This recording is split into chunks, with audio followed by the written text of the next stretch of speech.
Hello guys, welcome to this channel study in commercial field. और आज की जो वीडियो है उसमें हम लोग व्हाट इज पार्टनरशिप यानी साझेदारी के बारे में पूरी जानकारी यहाँ पर कंसेप्ट क्लियर करने वाले हैं। ठीक है, यहाँ पर हम लोग आज की इस वीडियो में हम लोग यहाँ पर जानेंगे कि पार्टनरशिप क्या होता है, यह कैसे तैयार किया जाता है तथा इसमें कौन कौन सी धाराएँ लगाई जाती है तथा इसमें कितने व्यक्ति ऐड हो सकते हैं, इसकी प्रकृति तथा पार्टनरशिप की विशेषताएं आज की इस वीडियो में हम लोग इतनी सारी जानकारी यहाँ पर आज के इस वीडियो में हम लोग लेने वाले हैं। ठीक है, इससे पहले वाले वीडियो में हमने आपके लिए क्लास 12th की जो फर्स्ट चैप्टर है एनपीओ उसका पूरा सॉल्यूशन हमने अपने channel study in commercial field पर प्रोवाइड कर दिया है। आप वहाँ पर प्लेलिस्ट में जाकर आप पूरा चैप्टर का वहाँ पर पूरा वीडियो वहाँ पर कंसेप्ट क्लियर कर सकते हैं। वहाँ पर हमने आपको वहाँ पर सॉल्यूशन दे दिया है फर्स्ट चैप्टर का क्वेश्चन विथ आंसर थ्योरी के साथ, वहाँ पर पूरा सॉल्यूशन वहाँ पर प्रोवाइड करा दिया गया है। ठीक है, तो बिना टाइम वेस्ट के आज के इस वीडियो को स्टार्ट करते हैं। देखिए कि पार्टनरशिप क्या होता है। देखिए, जब भी दो या दो से अधिक व्यक्ति मिलकर किसी व्यापार को चलाने, उसके लाभ को आपस में बांटने और अपनी सेवा या पूंजी लगाने के लिए सहमत हो जाते हैं तो ऐसी संस्था को साझेदारी कहा जाता है यानी पार्टनरशिप कहा जाता है। देखिए, पार्टनरशिप यानी साझेदारी, इसी से हमें यहाँ पर स्पष्ट हो जाता है कि एक व्यक्ति यानी अकेला मिलकर, अकेला आखिर वह मिले कैसे, अकेला वह साझेदारी कर नहीं सकता। यहाँ पर पॉसिबल ही नहीं है कि अकेला वह साझेदारी नहीं कर सकता है। यहाँ पर हमें स्पष्ट हो गया कि जब भी साझेदारी होगी दो या दो से अधिक व्यक्ति मिलकर ही साझेदारी करेंगे। तो देखिए, जब भी दो या दो से अधिक मिलकर किसी व्यापार को चलाने या उसके लाभालाभ को, यानी जब भी व्यवसाय कोई भी स्टार्ट करेगा साझेदार मिलकर, तो उसको लाभालाभ को आपस में बांटने और पूंजी लगाने के लिए सहमत होगा, तभी उस संस्था को साझेदारी कहा जाएगा। ठीक है, चलिए, भारतीय साझेदारी अधिनियम 1932 की धारा 4 के अनुसार, देखिए यहाँ पर भारतीय साझेदारी जो अधिनियम है 1932 की धारा 4 के अनुसार, साझेदारी उन व्यक्तियों के बीच का संबंध है जिन्होंने किसी ऐसे कारोबार से लाभ बांटने का अनुबंध किया हो जिसे वे सब अथवा इनमें से कोई एक व्यक्ति सबकी ओर से चलता हो। देखिए, साझेदारी जब भी करा जाएगा तो क्या होगा कि उसमें से कोई भी एक ऐसा व्यक्ति अवश्य होना चाहिए जो सबके बीच मेल मिलाप का संबंध रखे। ठीक है, सबके बीच मेल मिलाप, अगर मान लीजिए कभी बिछड़े भी तो वह मिलाने की कोशिश करे, ऐसा साझेदारी में एक व्यक्ति अवश्य ही होना चाहिए, क्या उससे अधिक होना ही चाहिए। ठीक है, चलिए हम लोग आगे देखते हैं। साझेदारी के लिए यहाँ पर निम्नलिखित मैंने 3 शर्तें यहाँ पर बताई है। देखिए, सबसे फर्स्ट नंबर है कि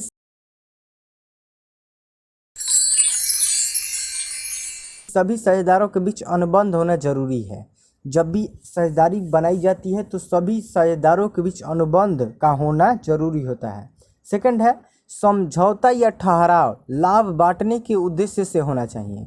जो भी समझौता होगा या ठहराव होगा वह लाभ यानी प्रॉफिट को शेयर करने के उद्देश्य से ही होना चाहिए। ठीक है, थर्ड नंबर है व्यवसाय का संचालन वे सभी मिलकर कर सकते हैं या इनमें से कोई एक या अधिक व्यक्ति कर सकते हैं।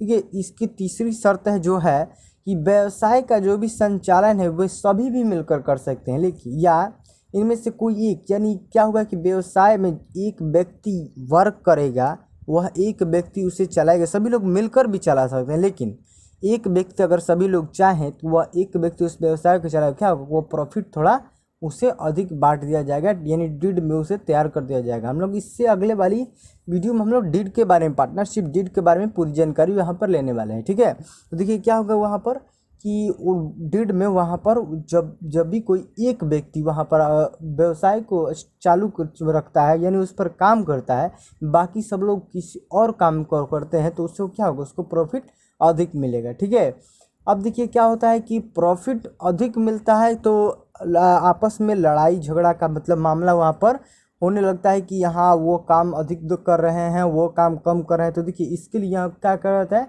तो पार्टनरशिप डीड बनाया जाता है। ठीक है, उसमें कॉन्सेप्ट वहाँ पर लिख दिया जाता है कि कौन किसके लिए कितना प्रॉफिट दिया जाएगा। ठीक है, चलिए हम लोग देखते हैं। इस प्रकार साझेदारी के लिए कम से कम 2 व्यक्तियों का होना आवश्यक है।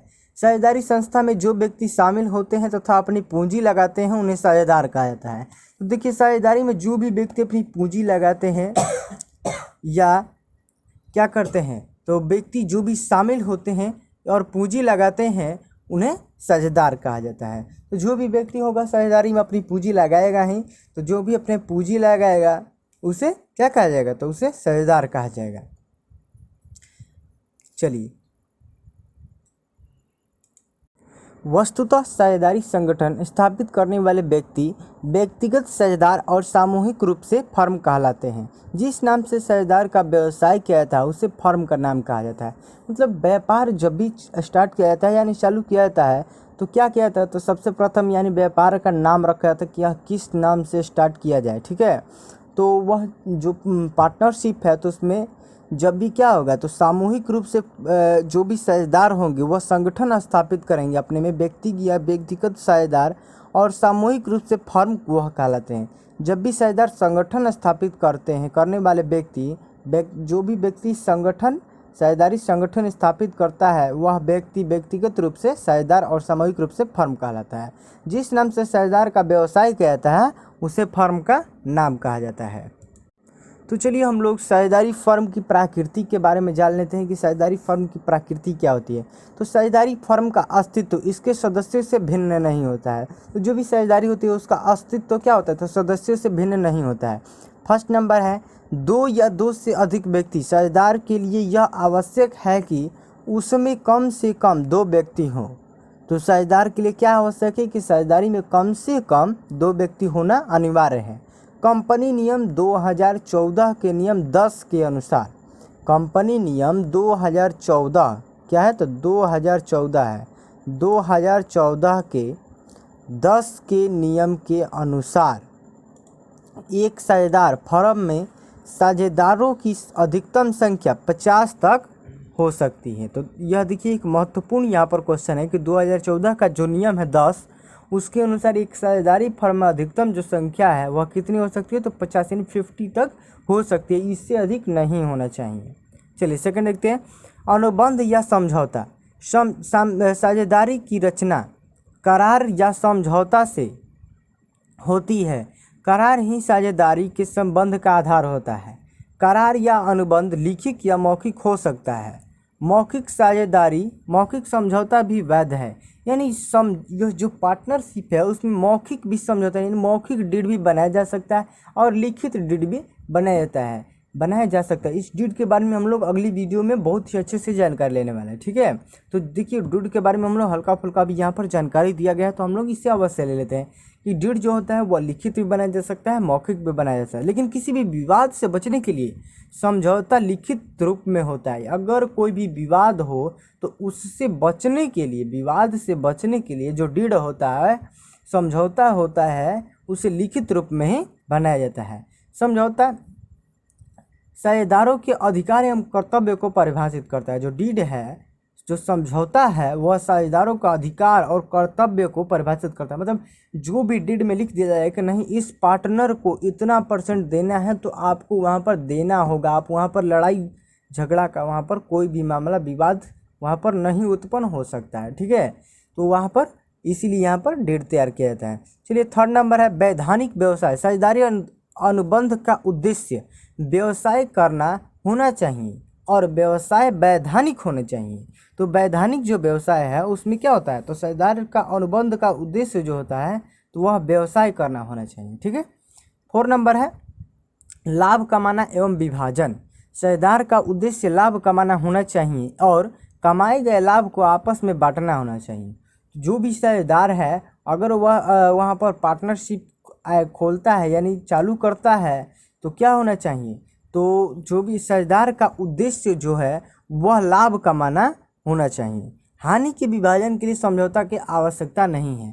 तो जो हानि है उसकी विभाजन के लिए, हानि को डिस्ट्रीब्यूट करने के लिए समझौते यानी डीड की आवश्यकता नहीं है। चलिए 5 नंबर को बढ़ते हैं। तो ये 5 नंबर है, संचालन। व्यापार का संचालन उन सबके द्वारा किया जाना चाहिए। व्यापार का जो संचालन है वह सभी पार्टनर के द्वारा किया जाना चाहिए। 6 नंबर है, सदस्यों से अलग अस्तित्व नहीं। सदस्यों से अलग अस्तित्व नहीं होना चाहिए। साझेदारी का अस्तित्व सदस्यों से भिन्न नहीं होता है। तो तो जो साझेदारी है उसका अस्तित्व जो है वह सदस्यों से भिन्न नहीं होता है। मतलब कहा जा सकता है कि साझेदारी या सदस्य दोनों एक ही हैं, ठीक है। तो साझेदारी का जो अस्तित्व है वह सदस्य से बिल्कुल भी भिन्न नहीं होना चाहिए। 7 नंबर देखते हैं। 7 नंबर है असीमित दायित्व। एकाकी व्यापार की तरह साझेदारी व्यापार के सदस्यों का दायित्व असीमित होता है। देखिए एकाकी व्यापार में क्या होता है कि जो भी व्यक्ति अगर अपना व्यवसाय स्टार्ट करता है तो जो भी दायित्व होता है वह उस पर होता है, खुद पर उसका दायित्व जो है वह खुद पर होता है। यहाँ पर देखिए तो जो साझेदारी है उसमें भी सभी जो पार्टनर होंगे वह सभी पार्टनर पर वहाँ पर दायित्व होना अनिवार्य है, यानी सभी पर दायित्व होगा। ये नहीं कि कोई भी व्यक्ति वहाँ पर लेजी हो जाएगा, वहाँ पर रेस्ट कर या अन्य कार्य वो करेगा, नहीं। वहाँ पर जितने भी दायित्व होंगे सब में बरोबर वहाँ पर सेम टू सेम वहाँ पर बांट दिए जाएंगे, डिस्ट्रीब्यूट कर दिए जाएंगे सब में, ठीक है। तो यहाँ पर हमने देखा कि साझेदारी क्या होती है। तो साझेदारी 2 या 2 से अधिक व्यक्ति मिलकर ही करते हैं। तो यहाँ पर साझेदारी देख लिया हम लोग। तो 2014 के नियम जो है 10 के अनुसार 50 से अधिक तक हो सकती है। और देखिए साझेदारी के मामले में यहाँ पर जितने भी हमने आपको यहाँ पर सजेशन दिए हैं या जितने भी जानकारी यहाँ पर आपको बताई है, अगर आपको इसमें कोई भी प्रॉब्लम हो कि हाँ हमें ये नहीं समझ में आया तो आप हमें कमेंट बॉक्स में वहाँ पर हम पूछ सकते हैं, आपको हम वहाँ पर रिप्लाई करेंगे, ठीक है। देखिए यहाँ पर जितनी भी धाराएं दी गई हैं यह धाराएं साझेदारी के लिए बहुत ही महत्वपूर्ण होती है। देखिए साझेदार में क्या होता है, साझेदार में सबसे पहले क्या होता है, साझेदारी हमने यहाँ पर समझ लिया कि साझेदारी क्या होती है, ठीक है। तो साझेदार समझ लिया, साझेदार की प्राकृतिक जान ली, साझेदार की जो 3 शर्तें हैं वह जान ली, ठीक है। देखिए साझेदार में अब क्या बाकी रह जाता है हमारा कि साझेदारी में डीड होता है कि आखिर हाँ यह इतना हमें पढ़ने के बाद यहाँ पर समझ में आ रहा है कि अब हमें लग रहा है कि हाँ हमें डीड के बारे में जानकारी लेना आवश्यक है कि यह डीड क्या होता है, यह कैसे तैयार किया जाता है, ठीक है। तो इसके लिए इस वीडियो को आप लाइक कर दीजिए। आप हमें कमेंट बॉक्स में आप वहाँ पर कह सकते हैं कि आप डीड का चैप्टर जल्दी से जल्दी डीड के बारे में जानकारी वहाँ पर प्रोवाइड कीजिए, या हम आपको जल्द ही डीड के बारे में जानकारी यहाँ पर लाने वाले हैं, ठीक है। देखिए डीड जो है यह बहुत ही महत्वपूर्ण वहाँ पर जो है व्यवसाय यानी पार्टनरशिप करने के लिए साझेदारी के लिए डीड की मान्यता वहाँ पर सबसे अधिक दी गई है, ठीक है। तो चलिए हम लोग अगले यानी डीड के वाले वीडियो में हम लोग मिलते हैं।